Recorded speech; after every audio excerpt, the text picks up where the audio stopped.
Halo sahabatku, selamat datang di channel Cerita Momo. Apa kabar kalian semua hari ini? Semoga selalu dalam keadaan sehat dan penuh semangat. Ya, tapi siap-siap, karena kali ini Momo akan mengajak kalian masuk ke dalam sebuah kisah yang bukan hanya menguji kesabaran, tapi juga membalikkan keadaan dalam sekejap mata. Ini adalah kisah tentang Raina, seorang istri yang setiap malam dipaksa tidur di antara tumpukan kardus dan tikus, direndahkan habis-habisan oleh mertuanya, Bu Mira, dengan kalimat kejam, "Kau pantas tidur di situ bersama tikus yang bau." Sementara suaminya, Dimas, hanya diam 1000 bahasa. Namun, semua penderitaan itu berakhir dalam satu malam, saat sebuah telepon dari Pak Surya membuka rahasia terbesar Raina dan mengubah nasib seluruh keluarga itu. Saksikan bagaimana air mata kesabaran berubah menjadi kekuatan yang menghancurkan kesombongan. Sebelum kita mulai, jangan lupa untuk like video ini, subscribe ke channel Cerita Momo, dan nyalakan lonceng notifikasi agar tidak ketinggalan kelanjutan kisah ini. Terakhir, komen di bawah, nama, asal kota, dan hadir. Ayo, kita mulai kisah pembalasan Raina sekarang juga. Dingin menusuk hingga ke tulang, bukan karena suhu udara yang turun drastis, melainkan karena kelembaban abadi yang menyelimuti setiap sudut ruangan sempit itu. Di bawah sorot rembulan tipis yang menyelinap dari celah-celah papan ventilasi yang berdebu, Raina meringkuk di atas kasur tipis yang terasa keras dan dingin. Alas tidurnya hanyalah tumpukan kain usang di atas 2 lembar kardus bekas yang ditemukannya di sudut ruangan. Gudang belakang rumah mewah keluarga suaminya, Dimas, telah menjadi penjara pribadinya, rumah barunya, dan tempat pengasingan yang disepakati oleh seluruh penghuni rumah itu. Setiap hembusan napasnya terasa berat, membawa serta aroma debu, apek, dan bau kotoran tikus yang menyengat. Inilah realitas hidupnya selama 6 bulan terakhir, sebuah penurunan derajat yang kejam dan sistematis. Awalnya, Raina hanya diminta tidur di kamar tamu kecil di lantai bawah, yang kemudian bergeser menjadi kamar asisten rumah tangga di sebelah dapur, dan puncaknya, perintah kejam dari Bu Mira, ibu mertuanya, yang telah menjebloskannya ke dalam gudang kumuh ini. Bu Mira, sosok wanita kaya yang angkuh dengan sorot mata yang selalu menyiratkan penghinaan, tidak pernah menyukai Raina sejak awal. Ia selalu menganggap Raina tidak selevel, tidak pantas mendampingi putranya yang dianggapnya berkasta tinggi. Semua aset yang Raina miliki dari kerja kerasnya sebelum menikah ia sembunyikan rapat-rapat, sebuah strategi yang ia yakini akan menyelamatkan kewarasannya, karena ia tahu, jika Bu Mira tahu sedikit saja tentang kekayaannya, wanita itu pasti akan berusaha menguasainya. Maka, Raina memilih menjadi menantu miskin dan bodoh yang rela diinjak-injak, sembari menunggu waktu yang tepat untuk melakukan pembalasan yang sempurna. Keheningan malam di gudang selalu dipecahkan oleh suara-suara yang menjijikkan. Gesekan-gesekan kecil di balik tumpukan perkakas tua, bunyi tikus yang berlarian di antara kakinya yang terbungkus selimut tipis, dan bisikan angin yang terasa seperti ejekan. Raina memejamkan mata erat-erat, mencoba membayangkan pemandangan lain. Laut biru yang pernah ia lihat, atau kantornya yang dulu megah. Ia harus berpegangan pada kenangan itu, karena jika tidak, ia yakin jiwanya akan hancur lebur ditelan keputusasaan. Kesabaran Raina telah diuji hingga ke titik nadir. Dipaksa menelan penghinaan setiap hari seolah itu adalah santapan wajib. Puncaknya, perlakuan Bu Mira hari ini telah melukai harga dirinya hingga ke inti. Tadi pagi, Hana, iparnya yang selalu mengikuti jejak keangkuhan ibunya, dengan sengaja membuang bantal Raina yang sudah lusuh ke dalam tong sampah, menuduhnya membawa kuman dan kotoran. Hana tertawa terbahak-bahak, sementara Dimas, suaminya, hanya berdiri di ambang pintu gudang, menggaruk tengkuknya yang tidak gatal, dan berbisik samar, mengatakan bahwa Raina harus lebih sabar. Kata-kata itu, sabar, telah menjadi lagu pengantar tidur yang paling dibenci Raina. Dimas selalu memilih kata-kata itu daripada berdiri tegak membelanya, memilih kenyamanan hidupnya sebagai putra kesayangan ibu daripada kehormatan istrinya. Pengkhianatan pasif Dimas jauh lebih menyakitkan daripada kekejaman terang-terangan yang dilakukan Bu Mira. Setidaknya Bu Mira jujur dalam kebenciannya. Raina selalu bertanya-tanya mengapa ia masih bertahan. Jawabannya selalu sama, ia belum selesai. Proyek rahasia yang ia jalankan melalui Pak Surya, pengacara kepercayaannya, belum mencapai finalisasi. Proyek yang akan menjamin bahwa ia tidak hanya bisa keluar dari neraka ini dengan kepala tegak, tetapi juga akan membuat keluarga suaminya merasakan kepedihan yang jauh lebih parah daripada yang pernah ia rasakan. Ia adalah seorang wanita dengan kecerdasan dan aset yang tidak terduga, yang kini sedang memainkan peran paling sulit dalam hidupnya. Peran sebagai menantu terbuang yang dianggap tidak berguna. Ia ingat ketika Dimas pertama kali mengenalkannya kepada Bu Mira. Bu Mira menatap Raina dari atas ke bawah, seolah Raina adalah sampah yang baru saja diinjaknya. Sejak hari itu, Bu Mira tidak pernah berhenti meracuni pikiran Dimas dengan cemoohan tentang latar belakang Raina, pakaiannya yang sederhana, dan pekerjaannya yang Bu Mira anggap remeh. Perlahan tapi pasti, racun itu bekerja. Dimas yang dulu hangat dan penuh janji, kini telah menjadi boneka yang penurut di tangan ibunya, mengorbankan Raina demi kedamaian dan warisan yang ia dambakan. Ketika Bu Mira memerintahkan Raina tidur di gudang, Dimas hanya mengatakan, "Lebih baik di sini, sayang, daripada kamu harus mendengar omelan ibu setiap malam." Bagi Dimas, gudang adalah solusi. Bagi Raina, gudang adalah batu nisan bagi pernikahan mereka. Malam itu, rasa dingin bercampur dengan rasa sakit di ulu hati. Raina tidak bisa tidur. Ia bangkit, mencari ponsel murahnya yang selalu ia sembunyikan di balik lipatan baju kotornya. Ponsel itu adalah satu-satunya jembatan penghubung antara Raina si menantu terbuang, dengan Raina si pemilik aset dan CEO rahasia. Ia mengecek pesan dari Pak Surya, yang selalu ia hapus segera setelah dibaca. Kabar terakhir adalah proses pemindahan hak milik atas rumah yang kini ditempati Bu Mira, sedang memasuki tahap akhir. Sebuah senyum tipis, senyum yang tidak pernah dilihat Bu Mira dan Dimas, tersungging di bibir Raina. Rencana pembalasan ini telah ia persiapkan selama berbulan-bulan, sebuah ska ibu yang tak terhindarkan. Tiba-tiba, suara derit pintu gudang terbuka secara paksa membuat Raina terkejut. Cahaya lampu senter yang silau langsung menyorot wajahnya. Itu adalah Bu Mira, ditemani Hana, yang tampak puas melihat Raina meringkuk dalam kegelapan. Bu Mira baru saja selesai menghadiri arisan sosialita dan datang dengan dandanan lengkap, kontras sekali dengan keadaan gudang yang kumuh. Ia berjalan masuk, kakinya yang berbalut sepatu mahal menginjak debu dan tumpukan kardus yang sudah lembab. Hana berdiri di belakangnya, memegang secangkir teh panas yang aromanya menyebar ke seluruh gudang, seolah menyiksa Raina dengan kehangatan yang tidak bisa ia sentuh. Bu Mira berhenti tepat di depan Raina, menatapnya dengan pandangan jijik yang terbuka.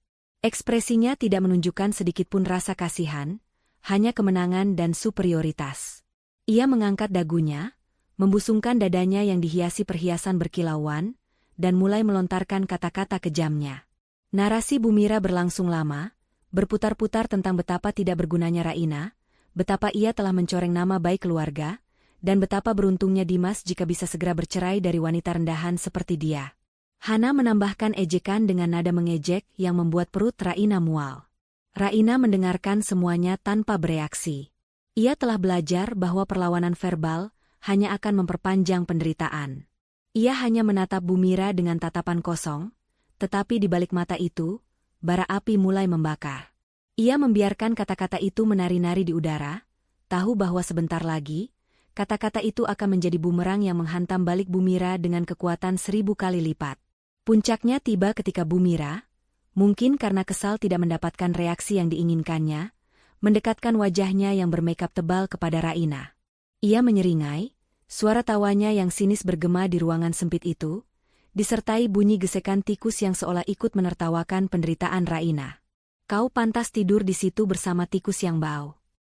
Bu Mira meludah, suaranya dipenuhi kebencian yang murni. "Hana bilang kamu membawa bau kemiskinan, dan lihat, kamu memang selevel dengan mereka. Tikus-tikus ini adalah teman-temanmu yang paling setia, Raina. Mereka sama bau dan menjijikannya dengan dirimu.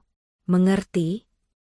Bu Mira kemudian mengambil teh dari tangan Hana, menyesapnya dengan anggun, dan menuangkan sisa teh panas itu ke lantai tepat di samping kasur kardus Raina. Panas teh itu memercik di tangan Raina, tetapi ia tidak berteriak. Ia hanya diam, membiarkan sakit fisik itu menyatu dengan sakit hatinya. Hana dan Bu Mira tertawa sekali lagi, puas dengan penderitaan yang mereka ciptakan, lalu berbalik meninggalkan gudang, membanting pintu dengan keras. Kegelapan kembali menyelimuti Raina. Ia perlahan mengusap tangannya yang memerah karena percikan teh. Kata-kata Bu Mira, "Kau pantas tidur di situ bersama tikus yang bau." terus berputar di benaknya. Di titik inilah, kesabaran Raina yang telah menipis selama berbulan-bulan, akhirnya habis. Tekadnya mengeras menjadi baja. Ia tidak lagi melihat gudang itu sebagai penjara, tetapi sebagai tempat kelahirannya kembali. Tempat di mana ia membiarkan dirinya direndahkan, hanya untuk membuat kejutan pembalasannya jauh lebih besar. Ia bersumpah dalam hati, bahwa Bu Mira dan seluruh keluarga Dimas akan membayar mahal untuk setiap malam yang ia habiskan di antara kardus dan tikus ini. Mereka akan merindukan saat-saat di mana Raina, si menantu miskin, masih ada di rumah mereka, karena sebentar lagi, status mereka akan bertukar posisi, dan Bu Mira lah yang akan tidur di tempat yang jauh lebih buruk. Raina perlahan meraih ponselnya lagi, jemarinya yang dingin gemetar, bukan karena takut, tetapi karena adrenalin yang memompa harapan dan rencana. Ia tahu, jam-jam penyiksaan terakhirnya telah tiba. Malam itu, di tengah kegelapan, bau apek, dan suara tikus yang berdansa, Raina tidak lagi menangisi nasibnya. Ia tersenyum tipis, merencanakan kehancuran. Ia menunggu. Ia tahu, telepon yang akan mengubah segalanya pasti akan datang. Kekuasaan dan kekayaan yang selama ini ia sembunyikan akan segera terungkap. Raina kembali meringkuk di atas tumpukan kardusnya. Meskipun Bu Mira dan Hana telah pergi, meninggalkan jejak keangkuhan dan bau teh yang menyengat di lantai gudang, energi buruk yang mereka tinggalkan masih terasa. Raina tidak bisa tidur. Bukan lagi karena dingin atau suara tikus, tetapi karena bisikan janji yang ia buat pada dirinya sendiri. Malam ini adalah malam terakhirnya di dalam neraka yang lembab ini. Setelah kata-kata keji Bu Mira tadi, tidak ada lagi ruang untuk keraguan atau pengampunan. Ia telah mencapai batas akhir dari sandiwara kesabaran yang ia mainkan. Jam dinding kumuh di dapur, yang suaranya terdengar samar sampai ke gudang, menunjukkan pukul 3 dini hari. Jam-jam yang biasanya terasa paling sepi dan paling menyiksa bagi Raina. Namun, malam ini berbeda. Ia merasakan ketegangan yang menyenangkan, antisipasi yang berdebar di dadanya. Ia tahu, momen yang ia tunggu-tunggu, sinyal yang akan mengakhiri penderitaannya, sebentar lagi akan tiba. Ia meraih ponselnya yang tersembunyi, menghidupkan layar yang retak, hanya untuk memastikan jaringan selulernya tidak hilang di sudut terpencil rumah ini. Tepat ketika jarum jam di dapur berpindah dan udara terasa semakin berat, ponsel di tangan Raina bergetar. Getaran itu sangat halus, nyaris tak terdengar, tetapi cukup untuk membuat seluruh tubuh Raina menegang. Nama Pak Surya, yang disamarkan hanya sebagai tukang servis AC, di layar ponselnya yang murah, muncul. Ini dia. Telepon yang akan mengubah segalanya. Ini bukan lagi panggilan biasa, ini adalah panggilan finalisasi. Raina segera bangkit, berjalan tanpa suara ke sudut paling dalam gudang, di mana tumpukan karung goni bekas memberikan sedikit isolasi akustik. Ia mengangkat panggilan itu, suaranya berbisik parau, kontras dengan gemuruh tekad di hatinya. Ya, Pak Surya. Di seberang sana, suara Pak Surya terdengar profesional dan lega. Pak Surya bukan sembarang pengacara. Ia adalah penasihat hukum senior yang selama bertahun-tahun dipercaya Raina untuk mengelola dan mengembangkan aset-aset propertinya secara rahasia. Hanya Pak Surya dan sahabatnya, Lia, yang mengetahui identitas Raina yang sebenarnya sebagai seorang investor properti yang sangat sukses dan pemilik sah dari berbagai properti, termasuk rumah mewah yang kini ditempati keluarga Dimas. Nyonya Raina, akhirnya selesai, bisik Pak Surya, ada nada kemenangan yang tersembunyi dalam suaranya.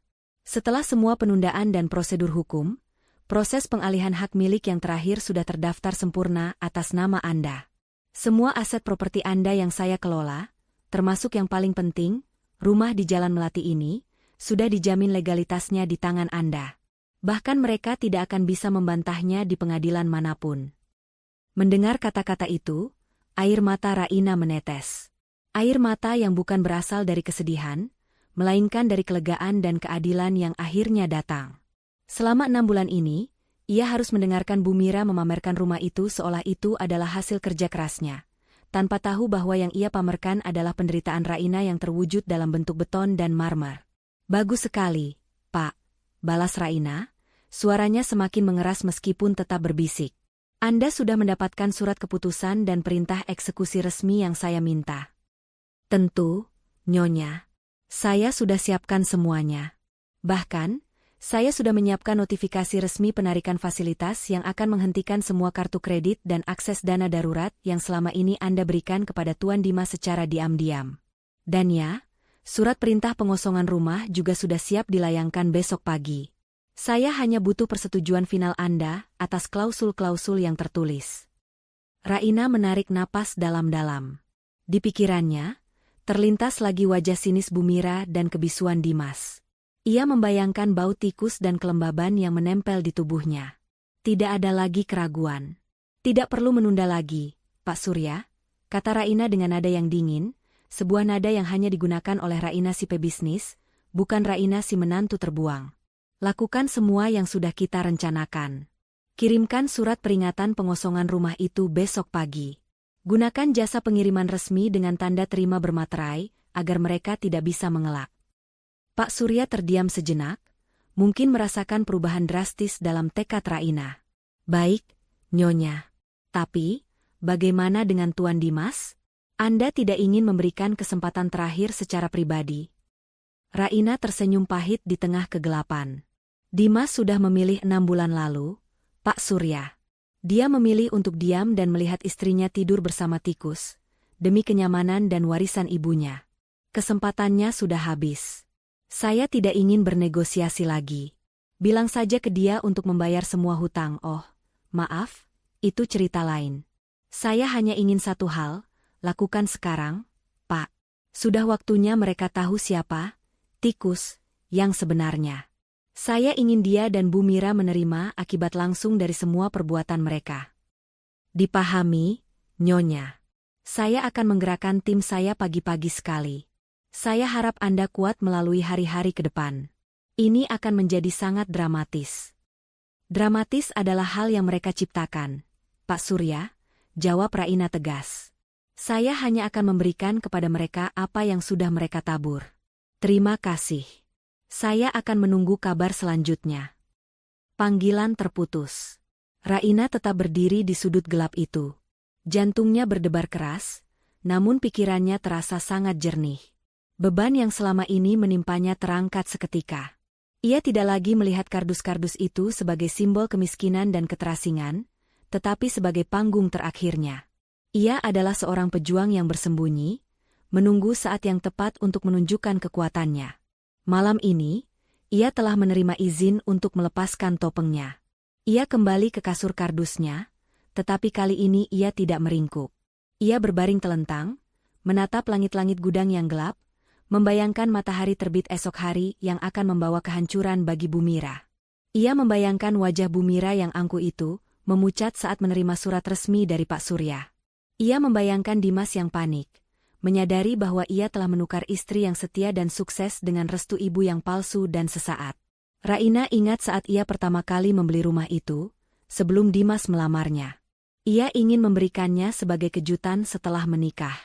Namun, ketika melihat bagaimana Bumira dan Hana mengklaim rumah itu seolah itu adalah milik mereka seumur hidup, ia memutuskan untuk menyimpannya sebagai kartu as. Ia melihat bagaimana Bumira merombak interior, membeli perabotan mahal, dan menghambur-hamburkan uang, semua atas dasar asumsi bahwa Dimas adalah pewaris tunggal dan rumah itu akan menjadi tempat tinggal permanennya. Betapa ironisnya, semua kemewahan yang mereka nikmati itu adalah properti milik wanita yang mereka paksa tidur di samping tumpukan sampah.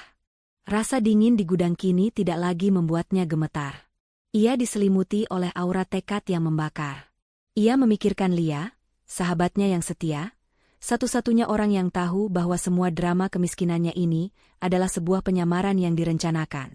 Lia seringkali memohon agar Raina segera mengakhiri sandiwara ini, takut Raina akan jatuh sakit atau kehilangan dirinya sendiri dalam prosesnya. Tapi Raina selalu bersikeras. Ia ingin pembalasan yang tuntas, yang tidak menyisakan ruang bagi Bumira untuk bangkit lagi. Ia teringat dengan jelas cemoohan terakhir Bumira, "Kau pantas tidur di situ bersama tikus yang bau." Kalimat itu kini menjadi mantra pemberi semangat, pengingat bahwa penderitaannya bukanlah sia-sia, melainkan harga yang harus ia bayar untuk sebuah keadilan yang menyeluruh. Ia telah memberikan kesempatan kepada Dimas dan keluarganya untuk memperlakukannya dengan hormat, tetapi mereka gagal. Kegagalan mereka kini akan berbuah kehancuran total. Raina menutup matanya. Ia tidak tidur, tetapi ia beristirahat dengan damai. Untuk pertama kalinya dalam 6 bulan, ia merasa benar-benar damai. Ia membayangkan tirai panggung gudang ini terbuka di pagi hari, dan ia akan melangkah keluar bukan lagi sebagai menantu yang lemah, melainkan sebagai pemilik sah yang datang untuk mengambil kembali miliknya. Ia tidak akan meminta. Ia akan memerintah. Dan mereka semua akan mematuhinya. Raina menunggu matahari terbit. Ia menunggu suara-suara panik yang akan segera menggantikan suara tikus di pagi hari. Ia sudah siap. Drama yang sebenarnya baru akan dimulai.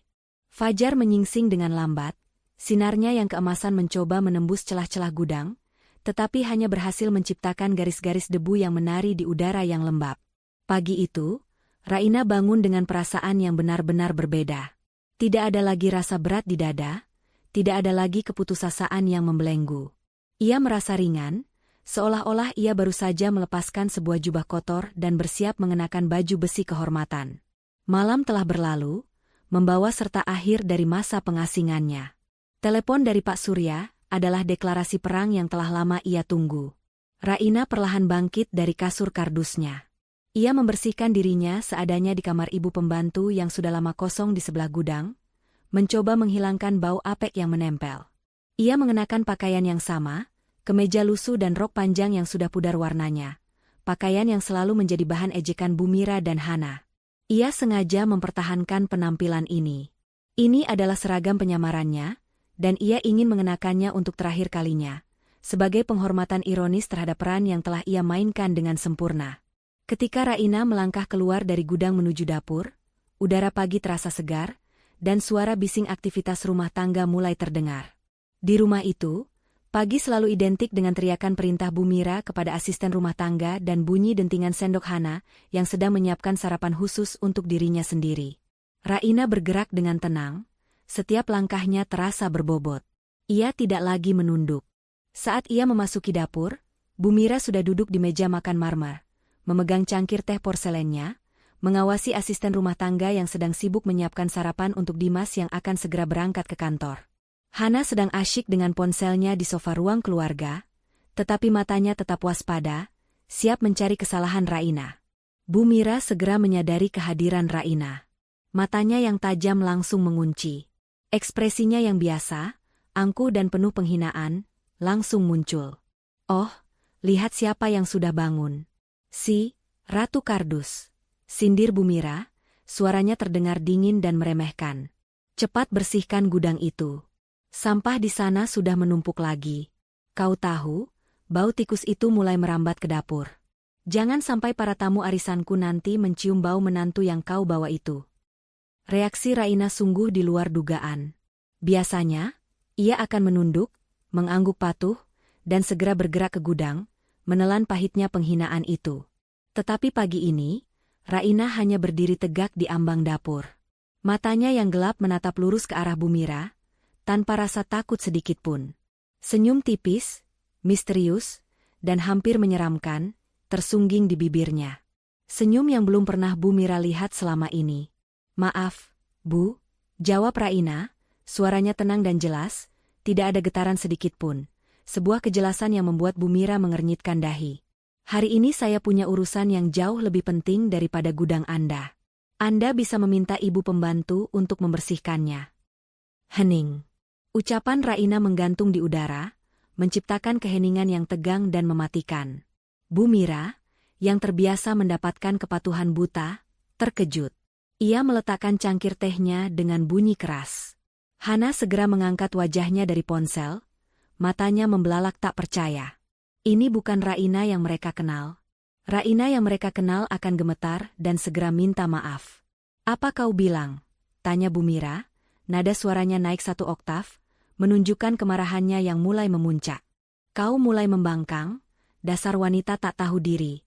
Setelah numpang tidur dan makan di rumah kami, sekarang kau berani menolak perintahku? Apakah tidur di gudang membuat otakmu ikut dimakan tikus?" "Hah?" Raina tidak gentar. Senyum misteriusnya semakin lebar, dan ia mengambil langkah pelan menuju meja makan, seolah ingin menekankan setiap kata yang akan ia ucapkan. "Saya hanya menyampaikan fakta, Bu," ujar Raina, suaranya tetap terkontrol. Saya punya janji penting pagi ini yang tidak bisa ditunda. Sebuah janji yang akan menentukan banyak hal. Dan soal numpang tidur saya rasa kita akan membahasnya nanti. Sekarang, saya akan sarapan. Saya lapar. Raina kemudian mengambil roti dari keranjang, mengabaikan tatapan Bu Mira yang penuh api. Ia duduk di salah satu kursi yang biasanya kosong karena Raina tidak pernah diizinkan sarapan bersama mereka, dan mulai makan dengan tenang. Aksinya ini adalah penolakan yang frontal, sebuah deklarasi pemberontakan tanpa kata-kata kasar. Bu Mira terperangah. Ia menatap Hana, mencari dukungan, tetapi Hana sendiri tampak bingung dan sedikit takut. Mereka berdua tidak bisa mengerti perubahan mendadris pada Raina. Kebisuan yang lama dipecahkan oleh suara Dimas yang baru saja turun dari lantai atas, sudah berpakaian rapi untuk bekerja. Dimas, yang terbiasa dengan drama pagi hari, segera merasakan aura aneh di ruang makan. Ia melihat Raina duduk di meja makan dengan santai, dan ibunya, Bu Mira, tampak marah besar dengan mata menyala. "Ada apa ini, Ibu? Raina? Kenapa kamu ada di sini?" tanya Dimas, bingung. Ia menatap Raina dengan tatapan menegur, tetapi Dimas juga merasakan sesuatu yang berbeda dari aura istrinya. Ada ketegasan yang tak terbantahkan. Bu Mira segera mengambil kesempatan, menunjuk Raina dengan jari yang berhiaskan cincin berlian. "Lihat anakmu ini, Dimas." Dia membangkang. Dia menolak membersihkan gudang dan berani duduk di meja makan ini, seolah dia adalah tuan rumah. "Suruh dia keluar dari sini sekarang juga." Dimas menoleh ke Raina, mencoba bersikap dominan seperti yang ia tahu ibunya inginkan. "Raina, apa-apaan ini? Cepat minta maaf pada ibu dan kembali ke tempatmu. Jangan membuat drama." Raina perlahan mengunyah rotinya, menelan, dan kemudian menatap suaminya, Dimas. Tatapan Raina kali ini dipenuhi kekecewaan yang mendalam. Tatapan yang menyeratkan bahwa ia telah menghapus Dimas dari hatinya. "Tempat saya?" tanya Raina dengan nada retoris yang menusuk.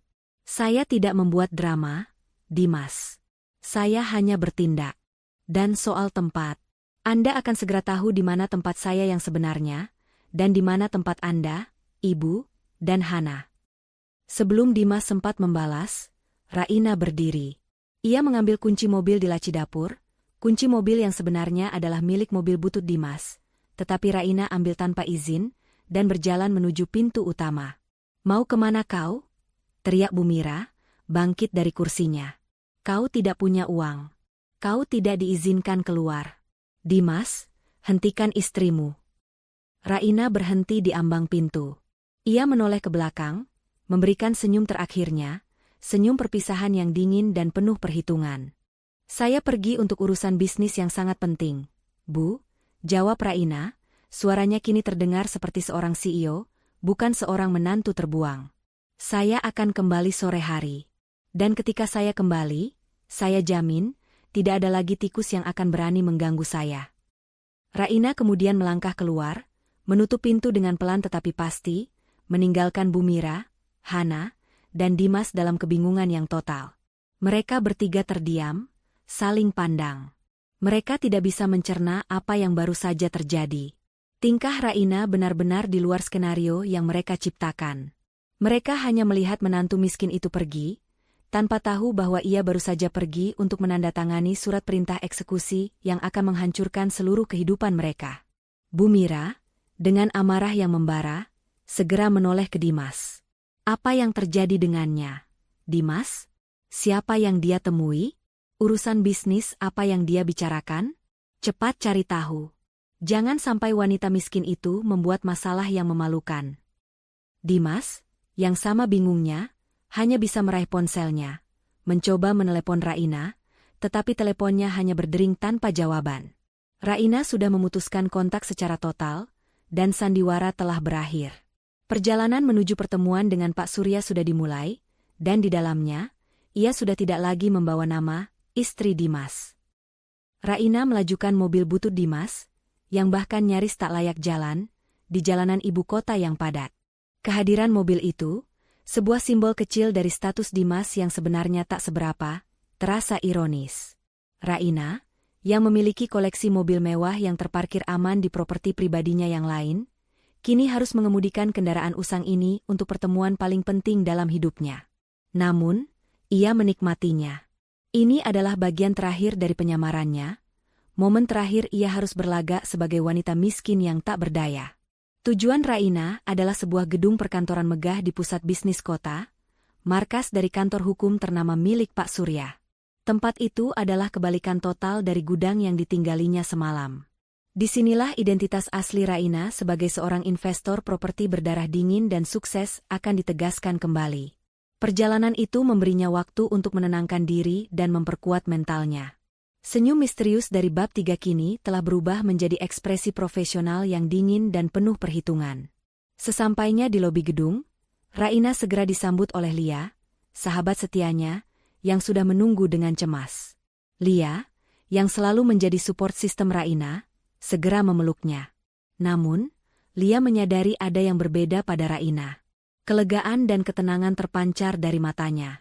"Raina, syukurlah kamu datang," bisik Lia, suaranya dipenuhi kekhawatiran yang bercampur dengan kegembiraan. "Aku lihat pakaianmu masih sama. Apa Bu Mira menyiksamu lagi semalam?" Raina membalas pelukan Lia sebentar, lalu melepaskannya dengan senyum yang meyakinkan. "Jangan khawatir, Lia. Pakaian ini adalah seragam perpisahan. Dan ya, Bu Mira memberikan pidato perpisahan yang sangat berkesan. Dia bilang aku pantas tidur bersama tikus. Tapi tidak apa-apa. Telepon dari Pak Surya tadi malam adalah yang kubutuhkan. Hari ini, kita mengakhiri drama ini." Lia, yang mengetahui detail rencana Raina, mengangguk, matanya berkaca-kaca. Ia tahu betapa menderitanya Raina selama ini, dan ia bangga melihat temannya akhirnya bangkit. "Semua sudah siap. Pak Surya menunggumu. Ruangan rapat di lantai atas sudah diamankan." Mereka berdua naik ke lantai eksekutif. Ketika Raina melangkah masuk ke ruang rapat yang mewah dan berpendingin udara, seolah-olah ia kembali ke lingkungan aslinya. Di tengah meja, Pak Surya berdiri, mengenakan setelan jas mahal, dikelilingi oleh tumpukan berkas dan dokumen penting yang menjadi bukti kekuatan Raina. "Nyonya Raina," sapa Pak Surya dengan hormat yang mendalam, sebuah penghormatan yang hilang dari hidup Raina selama berbulan-bulan. "Senang melihat Anda dalam keadaan sehat. Meskipun saya akui, melihat Anda berpakaian seperti ini di kantor saya, sedikit aneh." Raina tertawa kecil, suara tawa yang sudah lama tidak ia dengar dari dirinya sendiri. "Ini adalah penyamaran terakhir, Pak Surya. Saya ingin mengakhiri semua ini dengan statement yang jelas. Sekarang, mari kita bahas. Saya ingin semua prosedur penarikan fasilitas dan pengosongan rumah berjalan lancar dan tak terbantahkan." Pak Surya segera menggeser tumpukan berkas ke depan Raina. Ia menjelaskan dengan rinci, dokumen demi dokumen, yang semuanya telah disiapkan dengan cermat untuk memastikan Bu Mira, Dimas, dan Hana tidak memiliki celah hukum untuk melawan. Dokumen pertama, jelas Pak Surya, menunjuk sebuah amplop tebal, adalah surat keputusan akhir hak milik. Properti di Jalan Melati, tempat Bu Mira dan Dimas tinggal, secara hukum sepenuhnya dan sah adalah milik Anda. Sudah tercatat di Badan Pertanahan sejak semalam, Nyonya. Mereka tidak bisa membantahnya.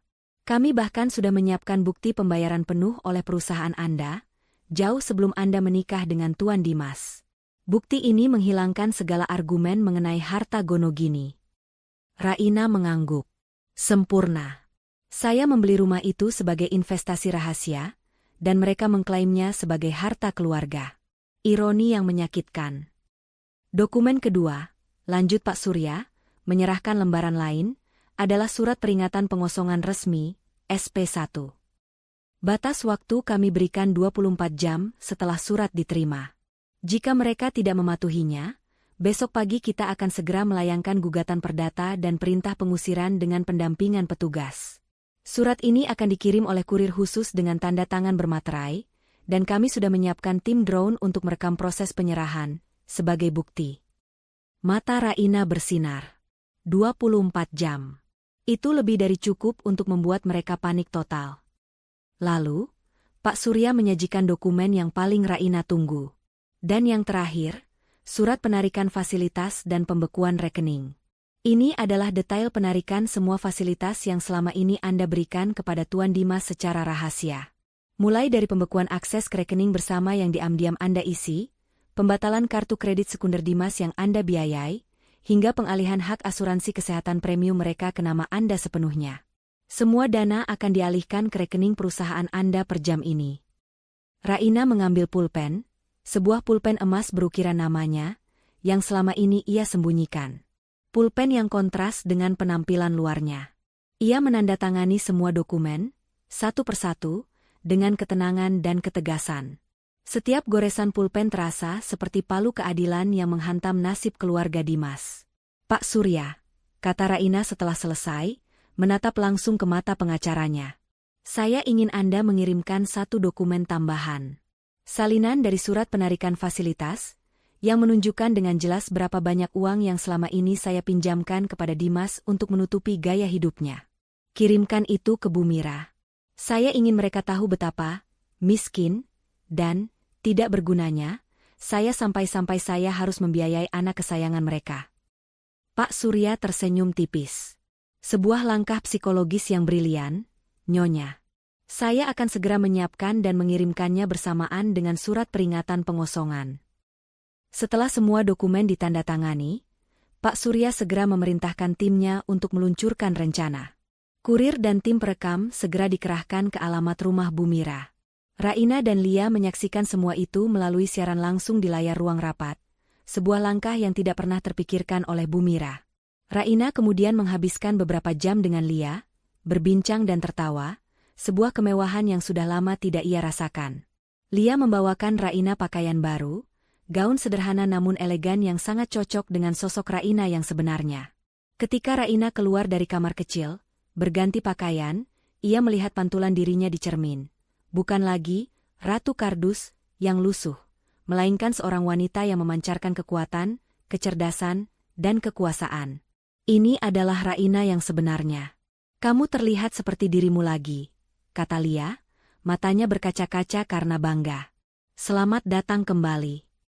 "Terima kasih, Lia," jawab Raina, memeluk sahabatnya erat-erat. "Kardus-kardus itu telah mendidikku. Sekarang, mari kita saksikan keajaiban yang akan terjadi sore ini. Saya harus kembali ke sana. Saya ingin berada di rumah itu ketika mereka menerima surat itu. Saya ingin melihat ekspresi wajah mereka dengan mata kepala sendiri." Ketika Raina kembali mengemudikan mobil di sore harinya, ia tidak lagi menganggap mobil itu butut. Mobil itu adalah alat perangnya, kereta kudanya menuju medan perang terakhir. Ia membawa di tangannya sebuah tas tangan elegan yang berisi dokumen resmi yang telah ditandatangani, dan yang terpenting, ia membawa kembali dirinya yang sesungguhnya. Ia tidak sabar menunggu drama panik yang akan terjadi di rumah itu, begitu mereka membaca isi surat peringatan pengosongan dan menyadari siapa yang sebenarnya berkuasa di antara mereka. Sore itu, suasana di rumah mewah keluarga Dimas terasa jauh lebih berat daripada pagi hari. Keceriaan yang biasa ada, terutama yang dipancarkan oleh Bu Mira saat ia menikmati kopi sorenya, telah lenyap. Bu Mira dan Hana duduk di sofa ruang tamu dengan wajah tegang, sesekali melirik pintu utama, menunggu kepulangan Raina yang anehnya menjadi pusat kekhawatiran mereka. Dimas, yang kembali dari kantor lebih awal karena terusik oleh tingkah aneh Raina, mondar-mandir di ruang keluarga, sesekali mencoba menelepon Raina yang ponselnya mati total.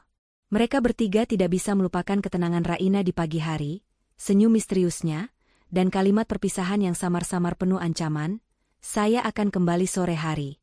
Dan ketika saya kembali, saya jamin, tidak ada lagi tikus yang akan berani mengganggu saya." Bu Mira berusaha menenangkan dirinya dengan berpikir bahwa Raina hanya menggertak. Seorang wanita miskin yang tidak punya apa-apa tidak mungkin bisa melakukan hal besar. Tepat pukul 4 sore, di tengah keheningan yang menyesakan, suara klakson mobil di depan gerbang terdengar. Itu bukan suara mobil Dimas, melainkan suara mobil sedan hitam mewah yang asing. Bu Mira segera berdiri, wajahnya penuh tanda tanya. "Siapa itu? Tamu Dimas?" Dimas bergegas ke jendela. Ia melihat dua orang pria berjas rapi turun dari mobil. Salah satunya membawa sebuah map besar dan sebuah kamera drone kecil yang ia aktifkan begitu melewati gerbang. Pria kedua adalah seorang kurir yang tampak resmi, memegang map amplop besar dengan logo kantor hukum yang sangat ia kenal, kantor hukum Pak Surya. Kepanikan kecil mulai menjalar. Kantor hukum sekelas Pak Surya tidak akan mengirim kurir dengan pengamanan dan perekaman drone, hanya untuk hal sepele. Pintu dibuka oleh ibu pembantu, dan kedua pria itu masuk. Kurir itu langsung mendekati Bu Mira, karena Dimas berdiri sedikit di belakang. "Maaf, Bu. Kami dari kantor hukum Jaya. Kami membawa 3 buah dokumen resmi yang harus ditandatangani oleh Bapak Dimas atau Ibu Mira sebagai perwakilan penghuni. Mohon tanda tangan di atas materai ini, dan mohon Bapak bersedia menjadi saksi penerimaan," ujar kurir itu dengan suara tegas dan formal. Bu Mira, dengan keangkuhan yang tersisa, segera mengambil pulpen dan menandatangani lembar tanda terima. "Tentu saja. Tapi apa ini? Surat penagihan utang lagi? Bilang pada bank Anda, kami akan bayar bulan depan." Kurir itu hanya tersenyum tipis. Sebuah senyum yang sama misteriusnya dengan senyum Raina di pagi hari. Setelah mendapatkan tanda tangan dan mengaktifkan kamera kecil di jasnya untuk merekam wajah Bu Mira dan Dimas saat itu juga, ia menyerahkan 3 amplop tebal. Begitu pintu tertutup dan kedua pria itu pergi, Bu Mira, Hana, dan Dimas berkumpul di meja ruang tamu, mata mereka terpaku pada amplop-amplop tersebut. "Ini pasti cuma gertakan," kata Hana, tetapi nadanya terdengar ragu. "Buka, Dimas. Cepat buka," perintah Bu Mira. Dimas membuka amplop pertama, yang berjudul Surat Peringatan Pengosongan Resmi, SP1. Begitu ia membaca baris pertama, "Berdasarkan akta hak milik nomor XXXXX, kami mewakili klien kami, Nyonya Raina, selaku pemilik sah tunggal atas properti ini." Wajah Dimas langsung memucat, darah seolah ditarik dari wajahnya. "Apa-apa ini?" Dimas membaca lebih cepat, matanya membesar ketakutan. "Raina, pemilik sah? Tidak mungkin. Rumah ini milik ibu, milik keluarga kita." Bu Mira segera merebut surat itu dan membacanya. Ekspresinya berubah dari kaget menjadi kemarahan yang membara, dan kemudian menjadi ketakutan yang dingin. Di bagian bawah surat itu tertulis jelas, batas waktu pengosongan, 24 jam sejak surat ini diterima. "Ini palsu. Ini pasti ulah si wanita gila itu. Dia pasti menyewa pengacara murahan untuk menakut-nakuti kita," teriak Bu Mira, meremas surat itu hingga kertasnya berkerut. "Dia tidak punya uang sepeser pun. Dia tidur di gudang." "Tapi, Ibu, ini dari kantor hukum Pak Surya. Mereka bukan kantor murahan." Dimas berbisik, suaranya gemetar. Ia tahu betul reputasi kantor hukum itu. Hana, yang kini sama paniknya, membuka amplop kedua, yang ditujukan kepadanya. Judulnya, Pemberitahuan Pembekuan dan Penarikan Jaminan Asuransi.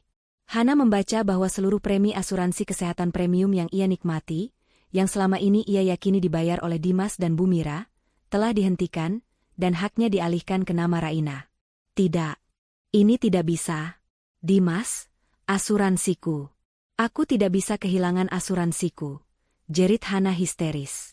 Ia tidak percaya bahwa wanita yang selama ini mereka rendahkan ternyata adalah penyedia jaminan kesehatan terbaiknya. Dimas segera membuka amplop ketiga, yang ditujukan khusus kepadanya. Amplop ini berisi salinan surat penarikan fasilitas dan pembekuan rekening. Saat ia membaca detailnya, Dimas merasa dunia di sekitarnya runtuh. Semua akses ke dana darurat yang selama ini ia gunakan, kartu kredit sekunder yang selalu ia pakai untuk menutupi gaya hidupnya, dan bahkan pembekuan rekening bersama yang secara ajaib selalu terisi, semuanya ditarik. Yang paling menghantamnya adalah lampiran yang mencantumkan jumlah uang yang telah Raina gelontorkan untuknya selama pernikahan mereka, yang secara formal dicatat sebagai utang tanpa bunga yang dapat ditagih sewaktu-waktu. Dimas terhuyung. Jumlahnya mencapai miliaran. Ia selalu berpikir Dimas adalah penyumbang utama keuangan rumah tangga, sementara Raina adalah beban. Kini, ia menyadari, selama ini ia hidup dari belas kasihan dan dompet rahasia Raina. Miliaran? Dimas bergumam, matanya kosong. Aku punya utang miliaran pada Raina? Selama ini dia yang membiayaiku?" Bu Mira, yang melihat kepanikan di mata Dimas, merebut surat itu. Ia membaca nominal uang yang tertera, dan napasnya tercekat. Wajahnya yang make-up tebal seketika tampak pucat pasi. Angkuhnya langsung runtuh. Tidak. Ini bohong. Dimas, kau pasti salah lihat. Bu Mira menggeleng kuat-kuat. Bagaimana mungkin wanita yang tidur di gudang bisa memiliki uang sebanyak ini? Bagaimana mungkin dia menjadi pemilik rumah ini? Tiba-tiba, pintu depan terbuka. Di ambang pintu, berdirilah Raina. Tidak lagi mengenakan kemeja lusuh, ia berdiri dalam balutan gaun elegan, rambutnya tertata rapi, memancarkan aura seorang CEO. Ia melangkah masuk, membiarkan pintu tertutup di belakangnya, menatap ketiga wajah yang kini dipenuhi kepanikan, ketakutan, dan penyesalan. Ia melihat surat-surat yang berserakan di meja, dan senyum dingin muncul di wajahnya. Kalian tidak salah lihat, Bu Mira, kata Raina, suaranya tenang, memotong keheningan. Dan tidak ada yang palsu di sini. Semua legal, semua atas nama saya. Termasuk rumah ini. Saya sudah kembali, dan seperti yang saya janjikan, tidak akan ada lagi tikus yang mengganggu. Karena sayalah yang akan membersihkan tikus-tikus itu dari properti ini. Kehadiran Raina di ruang tamu itu seperti sambaran petir. Penampilan barunya, aura kekuasaan yang terpancar, dan ketenangan suaranya menciptakan kontras yang menusuk dengan kekacauan emosi yang dirasakan oleh Bu Mira, Dimas, dan Hana. Mereka bertiga menatap Raina seolah-olah melihat hantu, seorang yang telah mereka kubur dalam gudang debu kini berdiri tegak sebagai ratu yang menuntut tahtanya kembali. Bu Mira adalah orang pertama yang pulih dari keterkejutannya, meskipun hanya untuk menyalurkan amarahnya yang membara.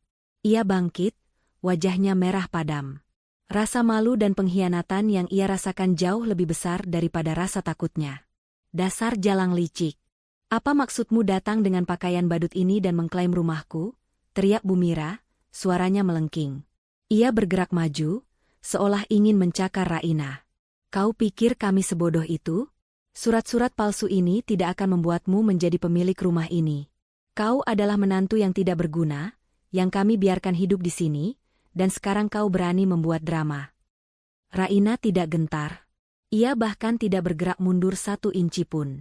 Ia membiarkan Bu Mira mendekat, hanya untuk menatapnya tepat di mata dengan tatapan dingin yang membuat Bu Mira ragu-ragu di langkah terakhirnya.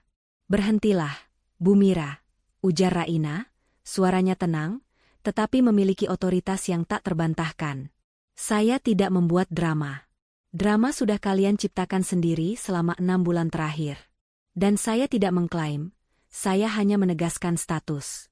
Properti ini adalah milik saya, dibeli jauh sebelum saya mengenal Dimas. Dan surat-surat yang Anda sebut palsu itu adalah salinan resmi yang sah dari kantor hukum Pak Surya. Jika Anda tidak percaya, Anda punya 24 jam untuk menghubungi pengacara Anda, meskipun saya jamin, mereka akan mengonfirmasi hal yang sama. Dimas, yang selama ini terdiam, akhirnya angkat bicara. Suaranya terdengar pecah dan putus asa. Ia meraih tangan Raina, mencoba memohon belas kasihan. Raina, sayang, jangan begini. Kita bisa bicarakan ini. Kenapa kamu menyembunyikan semua ini? Aku suamimu. Kita bisa mengurus semua ini bersama, demi keluarga kita. Raina menarik tangannya dari genggaman Dimas, sebuah penolakan fisik yang menyakitkan. Ia menatap suaminya, yang kini tampak kecil dan menyedihkan. Keluarga? Raina mengulang kata itu dengan nada pahit. Keluarga mana yang memaksa istrinya tidur di gudang bersama tikus? Dimas? Keluarga mana yang membiarkan kepala keluarganya sendiri hidup dalam utang dan kebohongan, sementara istrinya yang harus menutupi semua biaya? Ketika Bu Mira mengatakan aku pantas tidur bersama tikus, kamu diam. Ketika Hana membuang bantal kesayanganku, kamu diam. Dimas, kamu bukan suamiku. Kamu adalah boneka yang memilih kenyamanan Ibu MU di atas harga diriku. Dan kini, keluarga, yang kamu sebut itu akan membayar harga atas pilihanmu. Hana, yang kini menyadari bahwa asuransi kesehatannya telah dicabut, mendekat dengan panik. Tapi Raina, aku iparmu. Kami tidak tahu. Kami hanya bercanda. Tolong, jangan cabut asuransiku. Aku tidak bisa sakit tanpa itu. Raina mengalihkan pandangannya dari Dimas ke Hana. Bercanda? Penderitaan fisik dan psikis yang kalian berikan itu bukan candaan, Hana. Dan soal asuransi, Saya hanya menarik fasilitas yang saya berikan. Jika Anda dan Ibu serta Dimas mampu membayarnya sendiri, silakan. Bukankah selama ini kalian yang menganggap diri kalian kaya dan berkuasa? Konfrontasi memuncak. Bu Mira, yang harga dirinya terluka parah, tiba-tiba melihat kunci mobil Dimas yang diletakkan Raina di meja. Ia menyambar kunci itu, lalu mengambil kunci rumah di laci terdekat. Aku tidak percaya. Ini pasti semua bohong. Bu Mira meraung, kembali ke mode angkuhnya. Rumah ini adalah warisan suamiku. Aku tidak akan pergi. Kau yang akan kuseret kembali ke gudangmu. Dimas, panggil polisi. Katakan wanita gila ini penyusup. Raina tersenyum. Senyum itu tidak lagi misterius, melainkan penuh kemenangan. Ia membuka tas tangannya yang elegan dan mengeluarkan sebuah kunci perak mengkilap, yang jauh lebih besar dan tampak lebih baru daripada kunci rumah yang dipegang Bu Mira. Kunci itu adalah kunci rumah yang sebenarnya. Sebuah kunci master yang memungkinkan Raina membuka dan mengunci seluruh sistem keamanan rumah tersebut, sebuah sistem yang Bu Mira bahkan tidak tahu bahwa itu ada. Silakan, Bu Mira, tantang Raina. Panggil polisi. Saya akan menunggu. Tapi sebelum itu, saya ingin memberitahu Anda satu hal lagi. Kalian semua panik dengan surat pengosongan, tapi kalian melupakan satu hal penting. Kalian melupakan mengapa saya tidur di gudang. Meskipun rumah ini, isinya, dan bahkan asuransi kalian, semuanya adalah milik saya. Raina berjalan menuju laci di dapur, laci yang selalu digunakan Bu Mira untuk menyimpan kunci rumah. Ia mengeluarkan satu set kunci utama rumah yang disamarkan sebagai kunci gudang, lalu mengembalikannya ke tempat semula. Ia mengambil kembali kunci perak miliknya. Raina berdiri di tengah ruang tamu, di bawah lampu kristal yang mahal, yang lagi-lagi dibayar dari uangnya sendiri. Ia mengangkat kunci perak itu, membiarkan cahaya memantul darinya. Saya tidur di gudang karena saya ingin kalian menikmati kemewahan yang fana ini hingga ke titik maksimal, kata Raina. Suaranya kini melunak, membuatnya terdengar lebih menakutkan. Saya ingin kalian merasa aman, berkuasa, dan sombong. Dan ketika kalian mencapai puncaknya, saya akan menunjukkan kepada kalian bahwa kemewahan itu hanyalah pinjaman, sewa, yang sewaktu-waktu bisa saya tarik kembali. Saya tidak tidur dengan tikus, Bu Mira. Saya tidur dengan sebuah rahasia bahwa saya adalah pemilik segala-galanya di rumah ini. Raina kemudian melemparkan kunci yang dipegang Bu Mira ke lantai. Kunci itu berdentang keras di marmer. Anda tidak lagi berhak memegang kunci itu. 24 jam sudah berjalan. Besok pagi, saya akan datang dengan Pak Surya dan petugas. Saya tidak akan meminta kalian pergi. Saya akan mengusir kalian dari properti saya sendiri. Bu Mira terhuyung mundur, matanya dipenuhi teror. Ia akhirnya menyadari kengerian situasi ini. Raina bukanlah menantu yang miskin. Raina adalah tikus yang bersembunyi di balik dinding, yang kini keluar sebagai singa. Setelah Raina menyelesaikan deklarasinya yang menohok, ia berbalik dan berjalan keluar dari ruang tamu, meninggalkan 3 orang yang kini dilanda kepanikan absolut. Ia tidak lagi menoleh, meninggalkan mereka tenggelam dalam kehancuran psikologis yang ia ciptakan. Suara pintu depan tertutup pelan, namun efeknya bagi Bu Mira, Dimas, dan Hana bagaikan ledakan bom. Bu Mira adalah yang pertama bereaksi, tetapi bukan dengan amarah seperti biasa, melainkan dengan ketakutan histeris.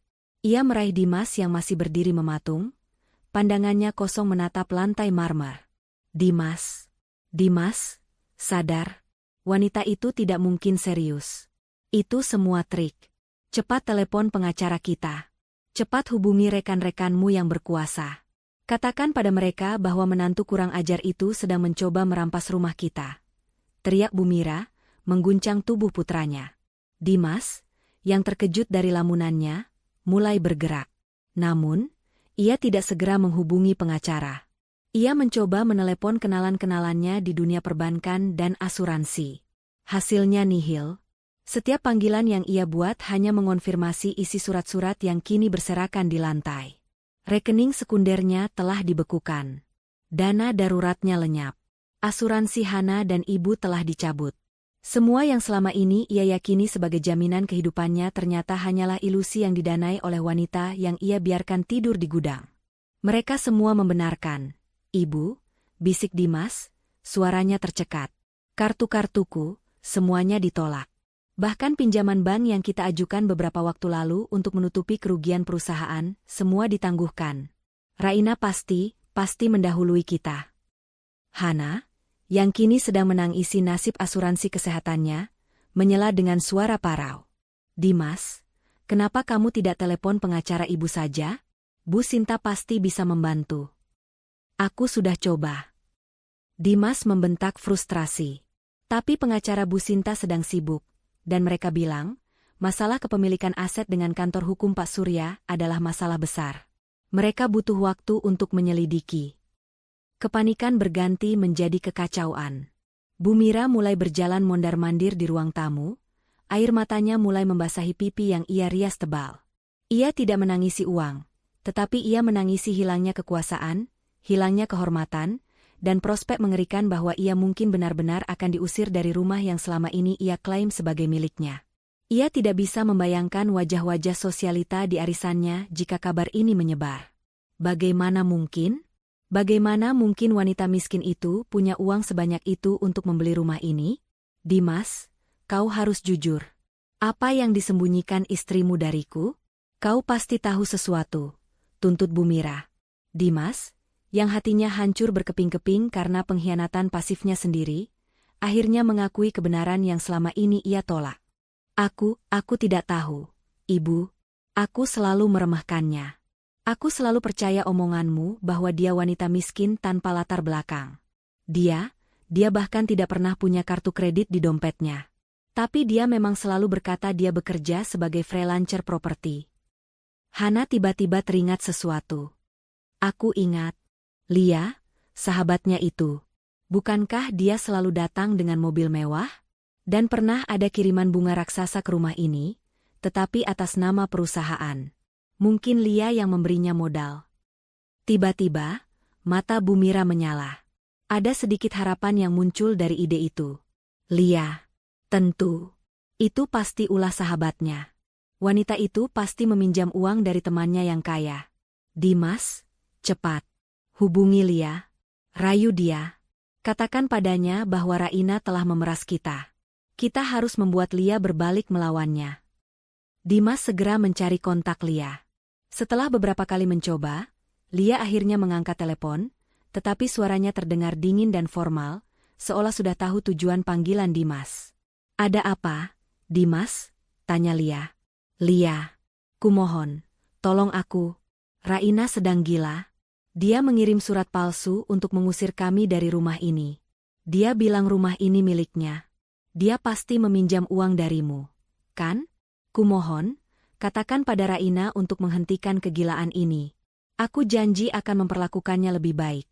Pinta Dimas, suaranya memelas. Lia tertawa, tawa yang tidak menunjukkan sedikitpun rasa kasihan. Berhenti bersandiwara, Dimas. Aku tahu semua rencana Raina dari awal. Dan aku hanya akan memberitahumu satu hal. Raina tidak pernah meminjam sepeser pun dariku. Dia tidak butuh uang dariku. Dia membeli rumah itu cash, sebelum kalian menikah, sebagai aset perusahaan miliknya. Kau tahu betapa suksesnya dia sebagai investor properti?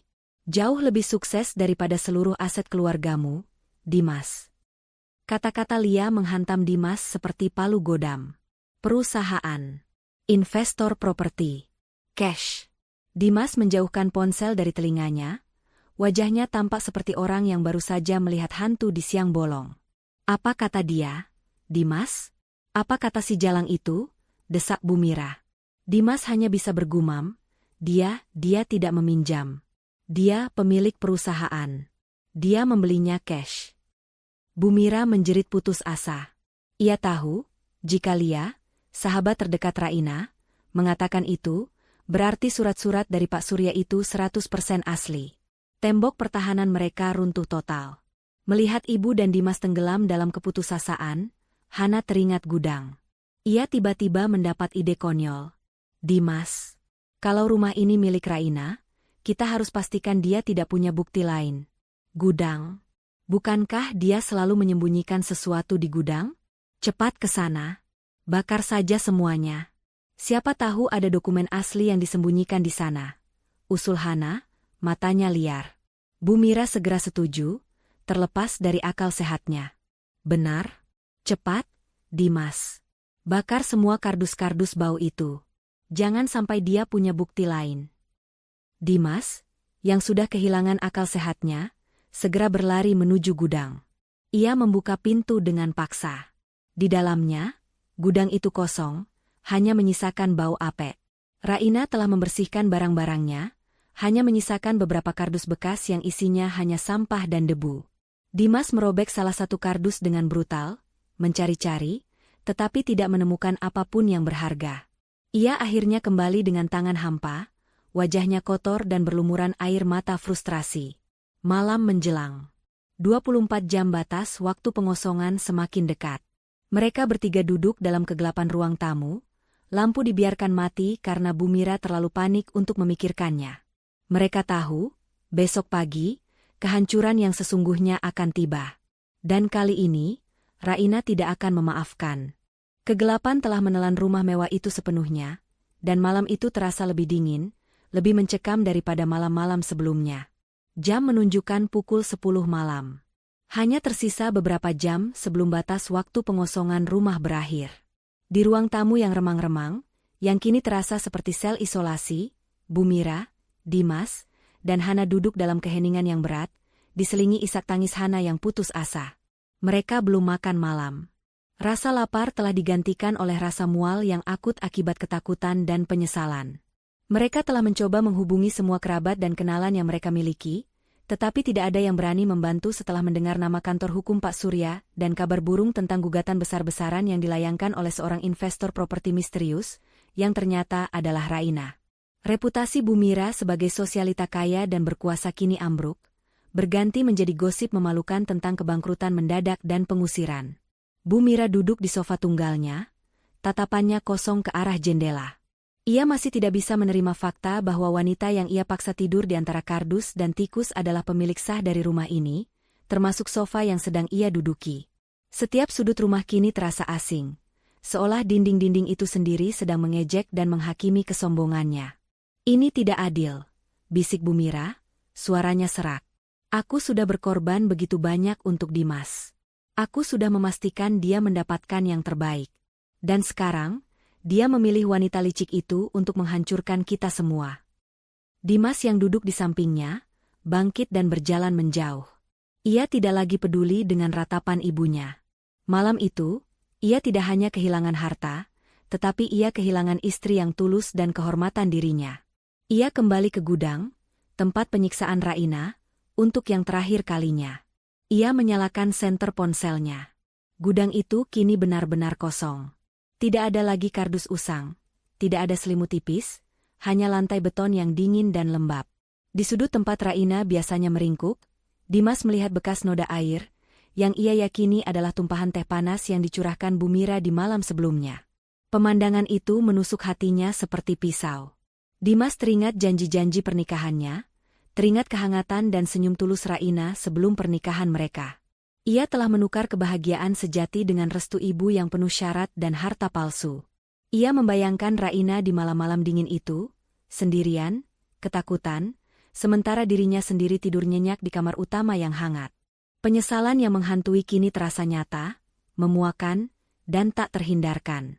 Ia kembali ke ruang tengah, matanya berkaca-kaca. Bukan Raina yang menghancurkan kita, Ibu, kata Dimas, suaranya penuh rasa bersalah. Kita yang menghancurkan diri kita sendiri. Kita terlalu sombong. Kita meremehkan dia. Kita membuat dia tidur bersama tikus. Dan sekarang, karma itu datang kembali kepada kita.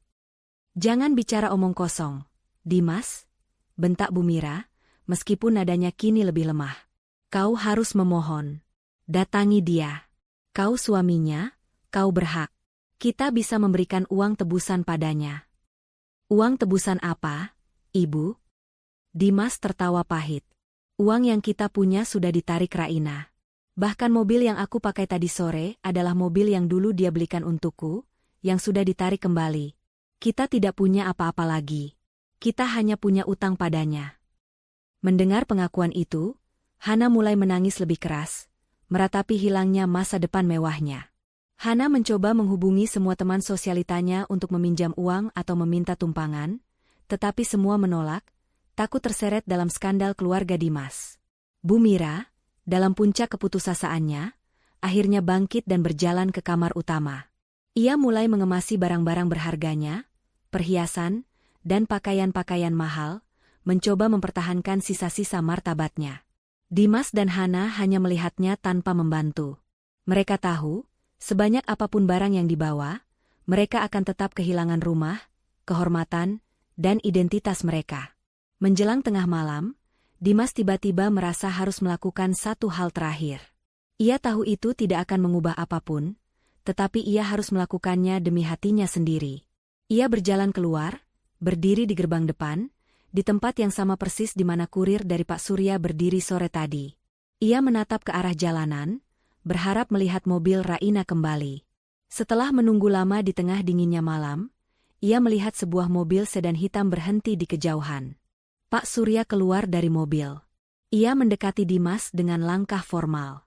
"Tuan Dimas," sapa Pak Surya, tanpa basa-basi. "Saya datang sebagai perwakilan Nyonya Raina.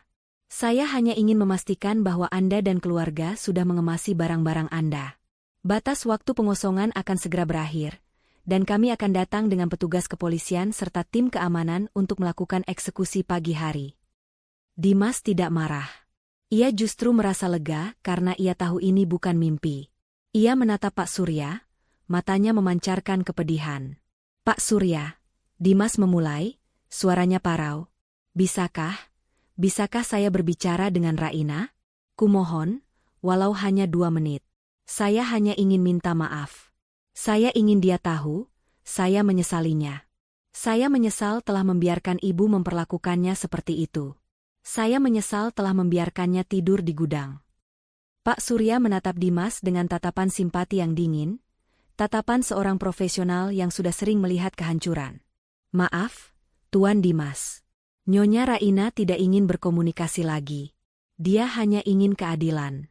Dan keadilan itu adalah, setelah Anda dan keluarga keluar dari properti miliknya, dia akan melanjutkan dengan gugatan cerai dan penagihan utang Anda.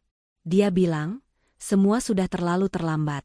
Pilihlah barang-barang yang paling penting. Kami tidak akan menunggu lebih lama lagi." Pak Surya kemudian berbalik, kembali ke mobilnya, meninggalkan Dimas sendirian di tengah malam yang dingin. Dimas berdiri di sana, di ambang kehancuran total. Ia kembali ke dalam rumah, menemukan Bu Mira dan Hana sedang bertengkar tentang siapa yang harus membawa perabotan mana. Ia hanya melihat mereka sebagai 2 orang asing yang egois dan buta. Dimas memutuskan untuk mengemasi satu-satunya hal yang benar-benar ia miliki, yang tidak bisa diambil oleh Raina.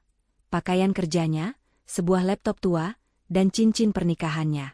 Ia tahu, ketika matahari terbit, ia akan meninggalkan rumah ini, meninggalkan kehidupan lamanya, dan memulai babak baru sebagai seorang pria yang bangkrut dan ditinggalkan.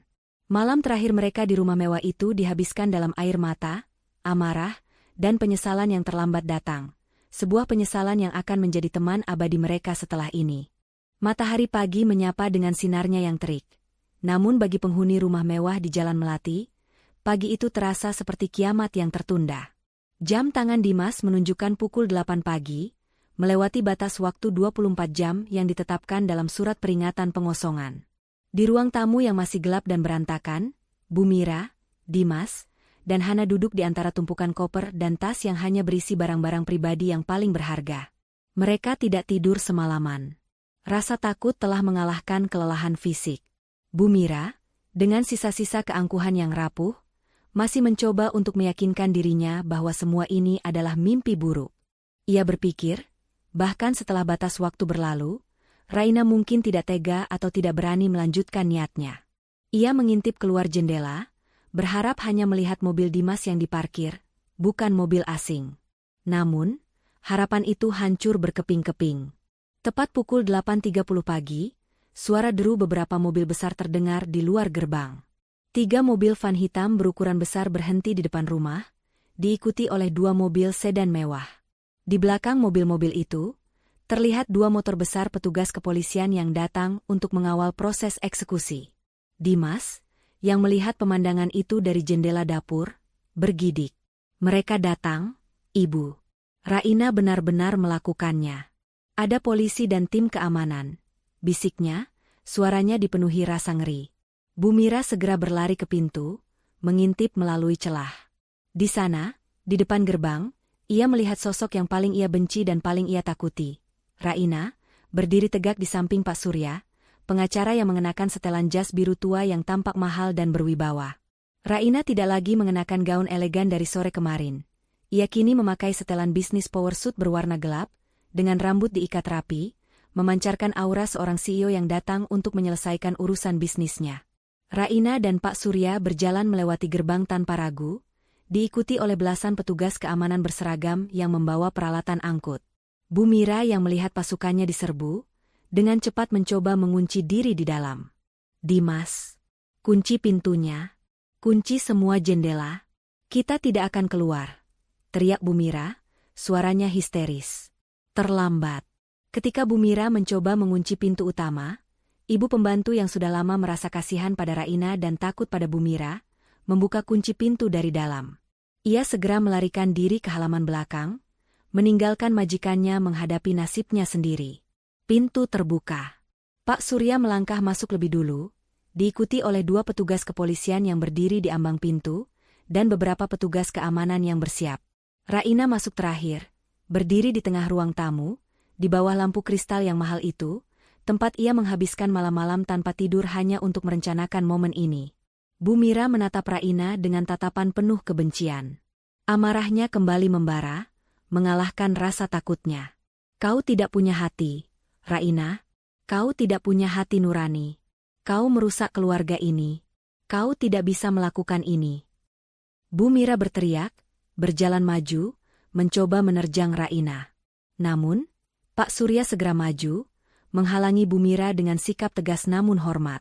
Nyonya Mira, mohon tenang. Kami bertindak berdasarkan hukum. Ini adalah perintah pengosongan resmi. Kami sudah memberikan Anda waktu 24 jam untuk mengemas barang-barang. Polisi di sini untuk memastikan proses ini berjalan damai dan tanpa perlawanan. Jika Anda menolak, kami terpaksa menggunakan kekerasan sesuai hukum. Bu Mira menoleh ke polisi, memohon. Pak polisi, ini adalah perampokan. Wanita ini adalah menantuku. Dia mencoba merampas warisan suamiku. Salah satu petugas polisi melangkah maju, memegang sebuah surat di tangannya. Maaf, Bu. Kami telah memverifikasi semua dokumen. Bukti kepemilikan sah atas properti ini memang atas nama Nyonya Raina, jauh sebelum pernikahan Anda. Ini adalah masalah perdata, dan kami di sini untuk menegakkan putusan pengadilan. Mohon kooperatif. Mendengar kata-kata petugas itu, seluruh kekuatan Bu Mira lenyap. Wajahnya yang te-makeup tampak layu, matanya kosong. Ia menoleh ke arah Dimas yang hanya berdiri di sudut ruangan, tertunduk malu, tidak mampu menatap mata ibunya maupun Raina. Hana di belakang Bu Mira mulai menangis terseduh-seduh, meratapi koper-koper mahal yang kini harus ia bawa pergi. Raina, yang menyaksikan semua ini, akhirnya berbicara. Saya sudah memberikan kalian waktu berjam-jam. Saya sudah memohon kepada Dimas untuk membela saya ketika saya membutuhkan. Tapi dia memilih untuk diam. Sekarang, saya tidak lagi meminta. Saya memerintah. Kalian semua keluar dari rumah saya sekarang. Perintah itu adalah sinyal bagi tim keamanan. Mereka segera mulai bergerak. Barang-barang yang sudah dikemas Dimas dan Hana segera diangkat dan dimasukkan ke dalam van. Bu Mira hanya bisa menyaksikan. Ia mencoba mempertahankan beberapa perabotan mewah, menjerit bahwa itu adalah barang miliknya yang dibeli dari uangnya sendiri. Tetapi Pak Surya menunjukkan daftar rinci yang menyatakan bahwa semua perabotan mewah yang ada di rumah dibeli melalui rekening perusahaan Raina, rekening yang selama ini Bu Mira yakini adalah rekening Dimas. Bu Mira ambruk di sofa. Ia menolak bergerak. Aku tidak akan pergi. Aku akan mati di sini, teriaknya putus asa. Raina berjalan mendekat, berdiri di depan Bu Mira yang kini tampak begitu menyedihkan. Raina tidak lagi merasa puas, hanya ada rasa kosong. Pembalasan telah datang, tetapi rasanya pahit. Anda tidak akan mati di sini, Bu Mira, kata Raina dengan suara yang dingin dan datar. Anda akan pergi dan hidup. Anda akan hidup dalam penyesalan, hidup tanpa kehormatan dan tanpa uang. Anda akan tahu bagaimana rasanya direndahkan, karena Anda akan melihat saya, wanita yang Anda hina, bahagia dan sukses, sementara Anda harus memulai dari nol. Dan itu, Bu Mira, adalah pembalasan yang jauh lebih menyakitkan daripada kematian. Dua petugas keamanan dengan hati-hati mengangkat Bu Mira yang lemas dan menuntunnya keluar dari rumah. Bu Mira meronta. Ia menjerit nama Dimas dan Hana, tetapi Dimas dan Hana sudah berada di luar, sibuk mengatur barang-barang mereka, terlalu tenggelam dalam kesedihan mereka sendiri untuk membantu ibunya. Di luar gerbang, para tetangga mulai berkumpul, terkejut melihat proses pengosongan besar-besaran ini. Mereka berbisik-bisik, menyaksikan Bu Mira yang tadinya sombong kini diusir dari rumahnya sendiri, di depan umum, oleh wanita yang selalu ia katakan tidak berguna.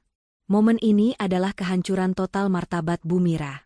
Setelah Bu Mira, Dimas, dan Hana berada di luar gerbang bersama barang-barang mereka, Pak Surya mengunci pintu, menyerahkan kunci master kepada Raina.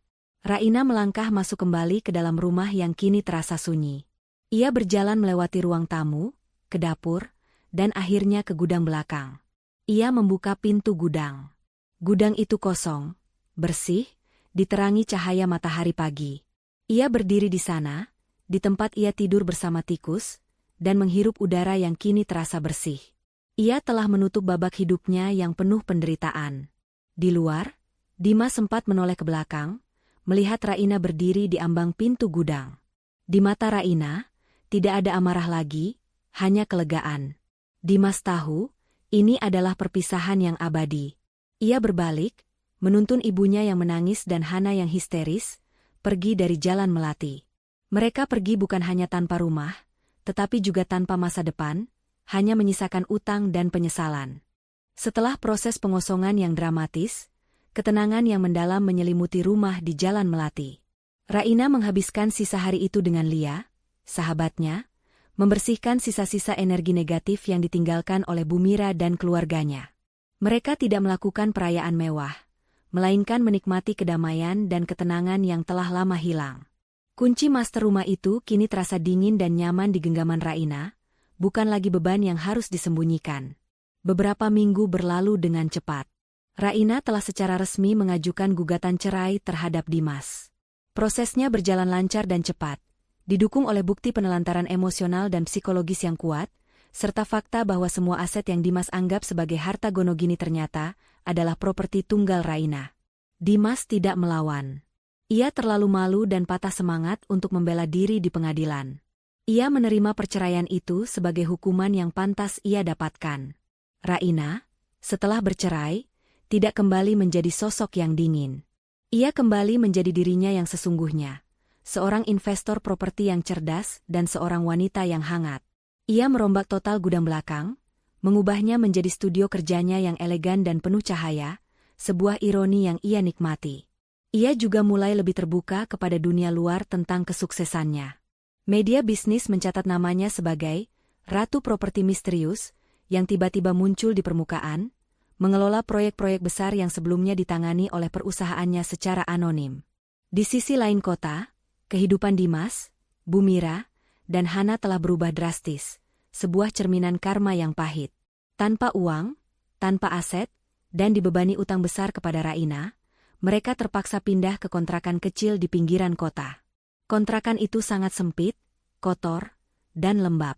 Ironisnya, karena minimnya kebersihan dan tata letak bangunan yang buruk, kamar yang ditempati Bu Mira dan Dimas benar-benar dikelilingi oleh tumpukan barang bekas dan sering menjadi sarang tikus.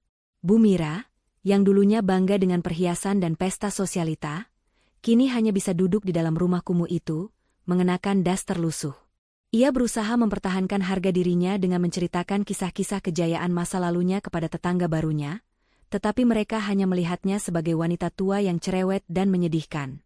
Ibu yang dulu sombong itu kini harus menghadapi ejekan dan kesulitan finansial. Penyesalan terbesarnya bukanlah kehilangan uang, tetapi kenyataan bahwa ia kini benar-benar harus tidur di tempat yang jauh lebih kotor dari gudang yang ia paksa Raina tinggali, bersama dengan tikus sungguhan yang berlarian. Kalimat kejamnya sendiri, "Kau pantas tidur di situ bersama tikus yang bau," kini menjadi kutukan yang mengikatnya. Dimas, yang terpaksa bekerja keras dari bawah, sering merasa malu. Ia mencoba menelepon Raina beberapa kali, bukan untuk meminta uang, tetapi untuk menyampaikan penyesalan dan permintaan maaf yang tulus. Namun, Raina tidak pernah menjawab. Ia tahu, maaf yang tulus tidak akan pernah bisa menghapus penderitaan yang ia biarkan terjadi selama 6 bulan. Pada suatu sore yang cerah, Raina mengadakan pesta kecil di rumahnya, bukan untuk merayakan kekalahan mereka, tetapi untuk merayakan awal barunya dan menandatangani kerjasama besar dengan klien internasional. Di tengah pesta, Lia bertanya kepada Raina tentang Dimas dan keluarganya. "Aku tidak pernah membalas panggilannya, Lia," kata Raina, menyesap anggur dengan tenang. "Pembalasan terbaik bukanlah dengan berteriak atau memukul. Pembalasan terbaik adalah hidup bahagia dan sukses di depan mata mereka. Biarkan penyesalan mereka sendiri yang menghukum mereka." Lia tersenyum bangga. "Kamu benar, Rai. Kamu telah menemukan kedamaianmu. Kamu tidak lagi Ratu Kardus. Kamu adalah Ratu Properti." Raina tersenyum kembali. Ia telah belajar bahwa kehormatan dan harga diri tidak terletak pada nama keluarga atau rumah mewah, tetapi pada kekuatan batin dan integritas diri. Ia telah melepaskan masa lalu yang menyakitkan dan siap melangkah maju. Ia menjadi inspirasi bagi banyak wanita yang pernah direndahkan.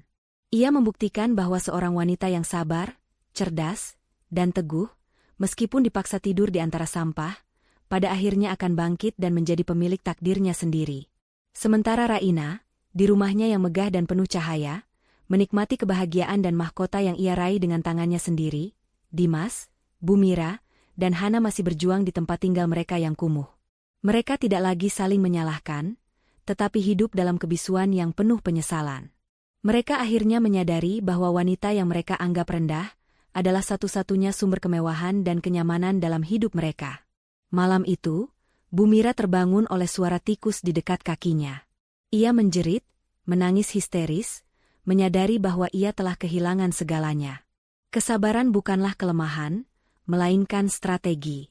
Jangan pernah meremehkan seseorang berdasarkan penampilan luar atau status yang diberikan. Kebencian dan kesombongan pada akhirnya akan menjadi karma yang membawa Anda kembali ke tempat paling rendah, sementara integritas akan membawa Anda pada mahkota yang sesungguhnya.